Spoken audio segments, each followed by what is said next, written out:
कादरी साहब, मैं आपसे पूछूंगी, ये जो लोग कह रहे हैं कि मर्दों का जो बोझ है वो बहुत ज्यादा बढ़ जाएगा अगर हम मेंटेनेंस दे देते हैं, सवाल ये है सर कि वो महिला जो कि मेंटेनेंस जिसे नहीं मिल रहा उसका तो कोई बोझ नहीं है, लेकिन जो मर्द है उसका बोझ बहुत बढ़ जाएगा, उसकी बहुत फिक्र हो रही है मौलानाओं को, महिला की कोई फिक्र नहीं करता है सर। देखिए मैडम, पहली चीज़ तो ये बड़ी क्लियर मैं आपसे कहना चाहूँगा कि इस्लाम जो धर्म है इसमें हर एक को जस्टिस मिला है, किसी के साथ भी कोई नाइंसाफ़ी इसमें क़तई तौर पर नहीं हुई है।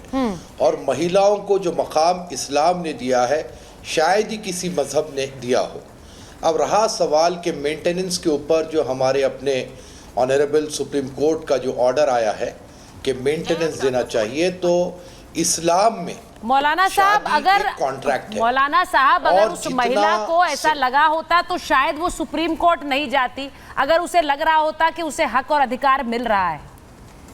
समस्या ये है कि धर्म तो अधिकार दे देता है लेकिन यहाँ बैठे मौलाना लेने नहीं देते वो अधिकार, और इसीलिए मैं बार बार कहती हूँ कि समय आ गया है कि एक समान अधिकार होना चाहिए, इसीलिए आज ये डिबेट कर रही हूँ। क्यों कोई महिला कोर्ट जाए, क्यों कोई महिला बार बार धक्के खाती रहे, पैसे खर्च करती रहे, जब उसके पास खुद घर चलाने के लिए पैसे नहीं है कि उसे मेंटेनेंस चाहिए, क्यों? तो मैं कंप्लीट कर लूं मैडम। आपने तो अधिकारों का इतना बड़ा पुलिंदा सामने रख दिया पर महिला को मिला नहीं ना वो अधिकार। ना सुन लीजिए ना, मुझे बोलने तो दीजिए। आप मुझे बीच अदर रोक देंगी तो मैं बोलूंगा कैसे, बताइए आप। मैं ये कह रहा था कि इस्लाम में सारे अधिकार मर्द को भी मिले हैं, औरत को भी मिले हैं, और निकाह के वक्त औरत ही की तरफ से दो वकील होते हैं, दो गवाह होते हैं, एक वकील होता है, और जो महर की रकम जो कही जाती है औरत की सिक्योरिटी के लिए ही वो महर की रकम होती है। उसके बाद भी जब तलाक की नौबत आ जाती है, पहले तो फैमिलीज़ में बिठा करके उनको बात करने की कोशिश की जाती है, लेकिन बहुत ही जब ख़राब हालात पैदा हो जाते हैं तो फिर ये अगर कोई बात तलाक की जब आती है तो उस वक्त भी 3 महीने का उसको खर्च दिया जाता है, और अगर उससे कोई औलाद हो जाती है तो वह औलाद की परवरिश की, तालीम की, खिलाने पिलाने की सारी जिम्मेदारी उसके बाप की होती है, फादर की होती है। ये बात जहन में रखें आप। अब रहा सवाल, जिस औरत से कॉन्ट्रैक्ट ख़त्म हो गया, तलाक हो चुका, हाँ। तो फिर उसको वो पालने का कहां से अधिकार रखता है ये बताइए। अच्छा। लेकिन औलाद का हक मर्द पर ही है, मर्द को देना होगा, ये बात क्लियर है, लेकिन इसको गलत अंदाज में पेश किया जा रहा है। औलाद का अधिकार तो सर एक मिनट आपने जो बात कही है उसमें बहुत सारी बातें हैं मौलाना साहब।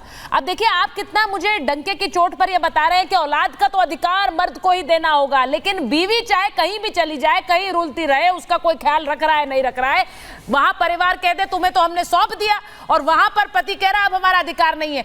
मैं ये पूछ रही हूँ, इसीलिए तो महिला को कोर्ट जाना पड़ा। एग्जैक्टली यही रीजन है कि महिला कोर्ट गई, और मुझे आज लगता है कि इसीलिए ये जरूरत ज्यादा महसूस हो रही है कि एक यूनिफॉर्म सिविल कोड इस देश में होना चाहिए। एक मिनट, मैं अंबर पहले आ रही हूँ मैं आपके पास, क्योंकि मैं उसके बाद शाहजेब जी के पास जाऊँ। एक मिनट अंबर, मुझे ये बताइए कि कितनी महिलाएं ऐसी आती हैं, वो कह रहे हैं कि सारे हक हुकूक दिए गए हैं, कितनी महिलाएं आती है जरा बता दीजिए। ये हिंदू मुस्लिम का तो मामला ही नहीं है, ये मामला है, मुझे पता है कि बहुत सी महिलाएं जो इस तरह से अपने अधिकार से वंचित रहती हैं, वो कह रहे हैं कि एब्सोल्युटली बिल्कुल सुचारिता, क्योंकि हम सब जानते हैं कि ट्रिपल तलाक से बड़ा, क्योंकि मैं बार बार जब से फैसला ये बात कह रही हूँ कि ट्रिपल तलाक से बड़ी राहत मुस्लिम महिलाओं के लिए है, क्योंकि तलाक चाहे किसी भी फॉर्म में किसी भी सेक्ट ऑफ इस्लाम में मिली हो, लेकिन सबसे बड़ी समस्या महिलाओं के सामने यही रही है कि उनको गुजारे बत्ते की, और उनको जो मेहर की बात पीर अली कादरी साहब ने कही, तो पीर अली कादरी साहब, मेहर तो एडवांस एक वेडिंग गिफ्ट होता है जो महिला को और उसके बाप को दिया जाता है, जो हैसियत के हिसाब से तय किया जाता है। वो 25, 30, 50 हज़ार रुपए तो नहीं होता है, आज की डेट में भी वो 1400 साल पुराना 30,000, 50,000 रुपए मेहर तय करके आप तलाक के बाद वो 50,000, 30,000 रुपए हवाला करके महिला को आप छुट्टा कर देते। अब बच्चे का खर्चा मैंने आज तक किसी को मिलते हुए नहीं देखा, देते होगा कोई लाखों करोड़ों में एक। मेरे पास जितने भी केसेस आते, कहीं पे किसी महिला को ना गुजारा भत्ता मिलता है, मेहर भी नहीं मिलते, और आप जो उसके दहेज का सामान होता है वो तक नहीं मिलता, सुनिए नहीं मिलता, मौलाना साहब सुनिए, पूछने वाला नहीं होता, जबरन तलाक डिक्लेयर कर दी जाती है, पैसे लेके मौलाना फतवे दे देते। जब एक पुरुष को दूसरी कोई महिला पसंद आ जाती है तो जबरन फतवा दे दिया जाता है 50,000 रुपए देके कि हाँ तुम्हारी तलाक हो गई। तो एक महिला को एक आजाद भारत में, जो दुनिया की सबसे बड़ी सेक्युलर डेमोक्रेटिक रिपब्लिक है, मुस्लिम महिलाओं के अधिकारों की कोई सुरक्षा मौलाना डिसाइड करेंगे कि तुम्हारी शादी हो गई, तुम्हारी तलाक हो गई, तुमको गुजारा भत्ता मिलेगा नहीं मिलेगा। सुप्रीम कोर्ट का फैसला आएगा तो आप कोर्ट में विरोध करने पहुंच जाएंगे। नहीं, विरोध भी कैसा हो रहा है, विरोध भी कैसा हो रहा है। मैं एक बार विरोध में कोर्ट पहुंचने वाले शाजिया जी हमें संविधान ने दिए, एग्जैक्टली। और संवैधानिक जो एक ढांचा है उस पे जब एक फैसला आया है, शाजिया जी को स्क्रीन पर लाइए। शाजिया जी, जब फैसला आया तो कोर्ट ने कहा कि this is a matter of gender parity, it is not charity. आप किसी को कोई खैरात नहीं दे रहे हैं, ये कोर्ट ने सीधे कहा है। लेकिन तब भी जो रिएक्शंस आ रहे हैं, मैंने आपको बताया, तलाकशुदा को मेंटेनेंस का हक नहीं है, मेंटेनेंस लेना शरीयत के खिलाफ है। अब ये कौन से मौलाना है जो आकर ये सब बातें कर? देखिए, एक तो ये सारे जो हमारे भाई यहाँ बैठे हैं जो हमें बता रहे हैं कि क्या है, तो वो भी जानते हैं कि इस्लाम क्या कहता है और मुस्लिम क्या करते हैं, उसमें ज़मीन आसमान का फ़र्क है। वो ये भी जानते हैं कि भारत एक जमहूरियत है। वो ये भी जानते हैं कि जो मुस्लिम देशों में जो शरीयत चलती है वो यहाँ पे नहीं चलती, क्योंकि जितने भी यहाँ पे आपके पैनलिस्ट बैठे हैं, हमारे जो भाई बैठे हैं, वो जानते हैं कि जहाँ तक CRPC और IPC की बात है तो पर्सनल लॉ के अलावा वो सब उसको फॉलो करते हैं, वो शरीयत को नहीं फॉलो करते हैं।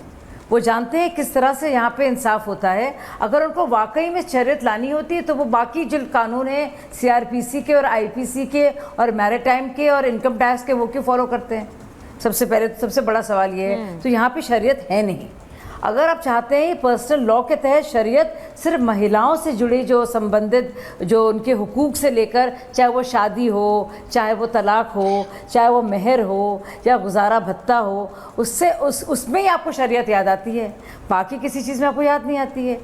जितनी भी जमहूरियत हैं, अब देखिए जो मुसलमान अमेरिका में रह रहे हैं या फ्रांस में रह रहे हैं, वो उस लॉ से चलते हैं क्योंकि वो डेमोक्रेटिक उसका हिस्सा है। वैसे ही भारत एक जमहूरियत है और जैसे कि भाई साहब भी जानते हैं कि यहाँ पे IPC और CRPC चलता है।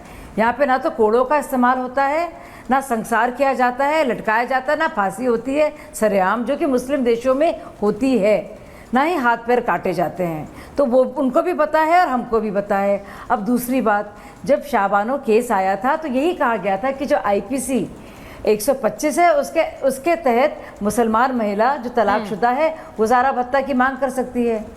अब उनको इससे तकलीफ़ है कि उसमें दखल अंदाजी हो गई, भाई इस्लाम में दखल अंदाजी नहीं हो सकती, तो ये क्यों, ये तो बाकी चीज़ों में दखल अंदाजी तो हो ही गई है।